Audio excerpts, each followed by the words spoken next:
Hey guys, Gray here with another Destiny 2 PvP video, and today I kind of wanted to go over some of my recommendations for what I think you could bring into Trials next season if you're either trying to come up with some loadouts or you're a new player, not sure what to bring, or if you're just coming back to Destiny, if Trials is bringing you back.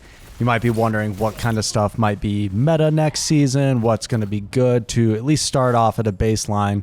And when I was making this video, I wanted to come up with weapons that aren't too awful difficult to get, that you're not entirely dependent on just brutal RNG, like trying to get a god roll for a specific gun. That's why a lot of these are exotics, and, well, they are all exotics and one pinnacle weapon. So before I get into it, if this video helps you out, please leave a like below and subscribe to the channel. I'm going to have tons of content like this with recommendations for trials, builds I'm going to be running, and gameplay on the weekends when I'm pushing for that flawless. So, as I'm sure you've noticed by the footage in the background here, the first gun on the list is going to be the exotic hand cannon Thorn. This gun is absolutely iconic to the Destiny franchise. It's been around since D1, and it's such a badass gun. There's so much lore tied behind it. And on top of it, it's always remained on top of the pile. It has some extremely unique perks, first of which would be Mark of the Devourer. Rounds pierce targets and deal damage over time. Kills with this weapon create soul remnants. And those remnants are going to be really important as we look at the other perks. Soul Devourer. Absorbing a remnant strengthens Mark of the Devourer and partially refills the magazine. This is important because this gun has such a natural snowball effect to it, meaning that if you get that first pick and you run and pick up the remnant, it's going to reload your hand cannon and give you that damage buff for a little while, and that is massive momentum in Trials. Trials is all about getting that first pick, collapsing on the enemy team, and making sure they can't get their revive. So if you get that first kill, you go pick up a buff and reload your gun, you are just pushing your momentum, and you're going to have such an advantage when you're going up against the remaining team. It has, obviously, being a 150 hand cannon, has an incredibly competitive TTK.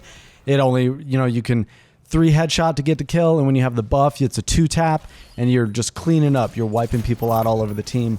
But I think the best part about this gun is that it's not dependent on RNG. You can go pick up the quest, and it's a long process, and there's a difficult strike you got to do at the end, but you're in complete control of getting it done.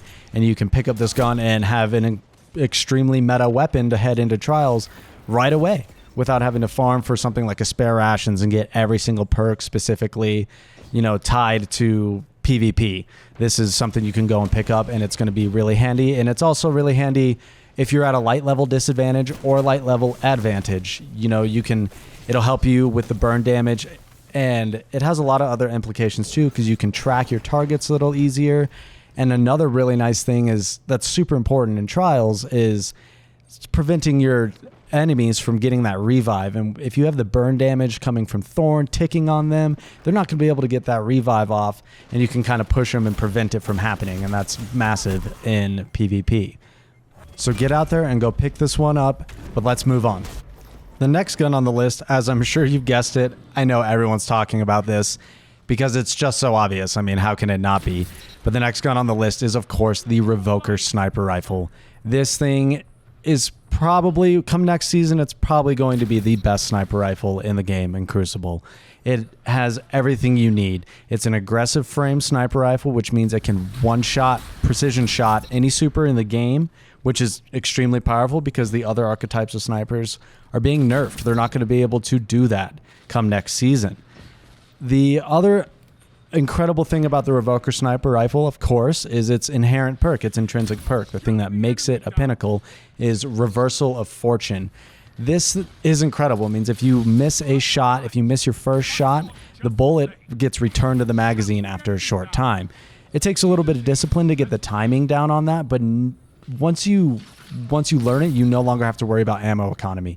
If you're missing shots, you're just going to get the bullet back, and once you pick up a brick or two of heavy, it's like you have unlimited sniper rifle ammo. And it just helps because you can take those risky shots. You can take that quick flick, that pot shot, ones that you wouldn't normally think about taking because you don't want to waste the bullet. You'll just go for it on the Revoker, and you might not always get it, but when you do, it is absolutely amazing. And No other gun is going to allow you to do that. Now, this gun isn't, it's not RNG dependent. There is a pinnacle quest you can pick up from Lord Shaxx that's going to allow you to get this done. It does require getting a lot of snipes and hitting Fabled in the competitive playlist, but it's not that hard, and I know you guys can do it, and once you grind it out, you'll be greatly rewarded with this incredible sniper rifle. So, obvious pick. Let's go ahead and move on. My third pick for this list is a gun I'm sure you've probably seen some hype about lately. Just about a month ago, it got a nice little tweak from Bungie. Of course, I'm talking about the Hard Light exotic auto rifle, but the way that Bungie tweaked it is they reduced the screen shake on it. It used to be when you fire this gun, it shook so much, it was so unstable, you couldn't control this thing at all. And they finally turned that back around, made it manageable. You can actually aim this gun and maintain your aim while you're using it. And immediately this gun went from being unusable to really competitive in PvP. Auto rifles have seen some love lately, and they're about to get a massive buff again in Season of the Worthy. 600 RPM auto rifles in particular, which Hard Light just so happens to be a 600 RPM. With the buffs next season, they're getting a big damage buff, and it's going to give 600 RPMs a frighteningly fast TTK at 0.7 seconds. It's absolutely ridiculous. I'm a little terrified to see how that all plays out. But the reason I'm recommending Hard Light is not just because of the buff, but because of a few other things. It has the perk Volatile Light, of course, which means that the rounds fired from this gun have no damage fall off, and they overpenetrate targets, but that's not the most important. The fall off is the most important. You can, as long as you're staying on your target, you're always going to be dealing max damage. Now, that's not maximum range as an aim assist. You're still going to have some trouble hitting faraway targets. I wouldn't challenge a sniper with this gun or anything, but you can stay on target much further out of typical auto rifle range and much further than hand cannon range. I think this thing is going to be a pretty baseline weapon. I think a lot of people might have it. It is from the exotic loot pool, so it is a little bit of RNG, but I've seen Xur sells this all the time. You'll probably get it from something that's not rare by any means. So if you have this, it's going to be really good next season. I'm really excited to try it out. I do like auto rifles, and I haven't really had a chance to use them in D2 because they haven't really been that meta. Another funny little thing that you could take advantage of is the ricochet rounds on Hard Light. The bullets bounce around walls, and they actually do bonus damage. It could help you prevent a revive. If a Titan's got his barricade up and he's trying to revive his teammate, you can bounce the bullets off the wall and maybe hit him. Some cheesy stuff like that, but it's definitely worth going for if you have the chops. So that's just a quick recommendation for a little auto rifle. There is another one on the list we'll talk about in a minute, but let's go on to the next pick. So this next weapon is a little bit of a wild card. I wanted to put something in here that might stir the imaginations of some of you Guardians out there. It's something I've been kind of trying out myself lately and messing around with. I'm not the greatest with it yet, but I'm practicing because I think this weapon has a lot of potential. I'm, of course, talking about Le Monarque exotic bow. It's an exotic energy bow. Sorry for the butchering of the pronunciation there. It's in French. I don't want to butcher it. But this bow is very unique. It fires a poison arrow if you can draw it properly. If you can get the timing down, when you see the bowstring sort of flash and you fire it, the target that it hits is going to not only do a ton of damage because it's a bow, but it will trigger a burn effect on your target. And if you hit a precision hit and trigger the poison, it deals AoE poison damage. So if people are stacking up and you pop one of those off in there on someone's head, it's going to hit all of their teammates, put that poison on them, and it makes for such an easy cleanup. If you rock something like Lucky Pants on a hunter with a hand cannon, you can fire your bow, swap to the hand cannon for an insanely fast kill. I mean, it's scary when someone pulls it off on you. It's insane. The other reason I wanted to bring this up is because this bow benefits greatly from having a light level advantage. The way it already does so much damage up front, it's almost a one-hit kill if you get the precision hit with the poison dot at the same time. But once you start getting a light level advantage, it gets frightening. I've looked at a couple charts on the internet, and the way this thing scales, I mean, in trials, it looks like you may not ever be more than 10 light level above someone, which won't put you in one-hit kill territory, but it could bring someone to 10% of their health almost every time, making your teammates have an easy cleanup, you have an easy cleanup, and it's terrifying for your opponents at the same time. And again, it also benefits from having that burn. You can prevent revives with this thing. It's an interesting weapon, and if you're good with bows or you're interested in bows, you should definitely try it out. I'm still practicing with it. I'm not the greatest with bows. They're a little tricky to get used to, this one in particular, but I think for some of those try-hard bow users out there, I think you're going to see this in trials a lot. So that was kind of my wild card pick. I think it's interesting, and I think it has a lot of potential. Let me know what you think if you enjoy this weapon. I think a lot of people have been messing around with it and starting to realize its potential. So let's move on to the fifth and final pick. So this one was a little bit difficult to come to a decision on. I'm talking about the Monte Carlo exotic auto rifle. I had a hard time choosing between this one and the Osiris regime auto rifle. Obviously, they're also like the hard light. These are all 600 RPM auto rifles. I think these are all going to be really good in the next season, but I tried out the Osiris recently, and even with the buffs coming next season, I personally don't like the gun. I don't like the way it handles. I don't like the sights. The range on it feels kind of funky at times. It's hard to memorize, especially when you're getting the increased rate of fire. It's harder to control. But if that's your thing, that gun is going to absolutely be meta. Osiris regime is going to be amazing. I'm giving it an honorable mention here because I think if it's your thing, you can absolutely rock it. That speeding up is going to be amazing with the buffs that are coming to 600 RPMs. You're going to get an even faster TTK if you can pull that kind of thing off with like armamentarium on a Titan or something like that.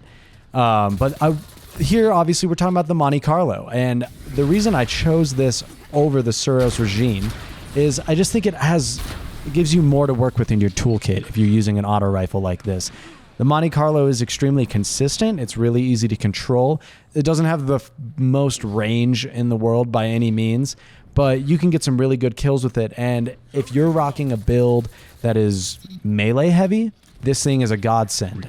Almost every kill you get in the Crucible is going to give you your melee ability back, which is amazing. If you're using like the weighted knife on a hunter, you can throw the knife. If you missed, you can clean up the kill. You'll just get your knife back. You can try again, or really on any class, it's pretty beneficial.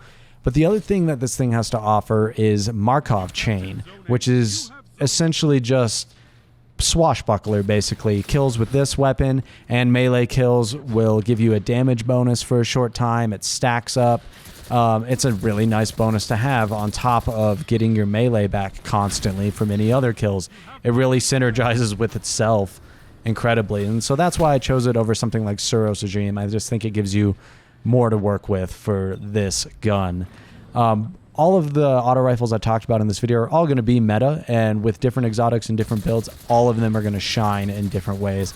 But Monte Carlo also looks super badass. Look at that big stabby boy on the front. It's way cooler than Osiris regime. That thing looks like it was made for crayon-eating Titans.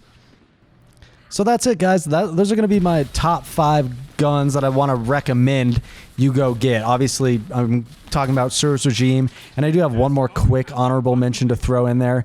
I thought about this after I had gone through my list, and I'm talking about the Chaperone exotic shotgun. That gun can be paired with a lot of energy hand cannons, Not Forgotten, Wake and Vigil, Luna's Howl, just to name a few, or many other energy weapons as well. There's some energy energy auto rifles you could use, different things like that.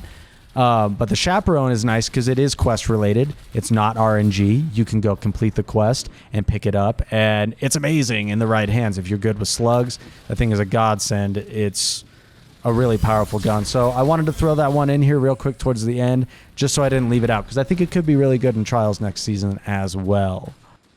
But with that, guys, that pretty much sums it up. These are going to be just a couple recommendations that I think people could go pick up. No, these aren't going to always be the best gun to run, the best pick. It's not going to win you games or anything like that. But if you're got nowhere else to look, you're kind of confused on what loadouts, these might be good starting places to sort of build around. You can kind of pick these weapons up. They're not too hard to get for returning players, new light players, or even veterans who are just want to try out some new loadouts who haven't played trials before. So these are just a couple recommendations. I want to know what you guys think, though. What are you going to be taking into trials this season?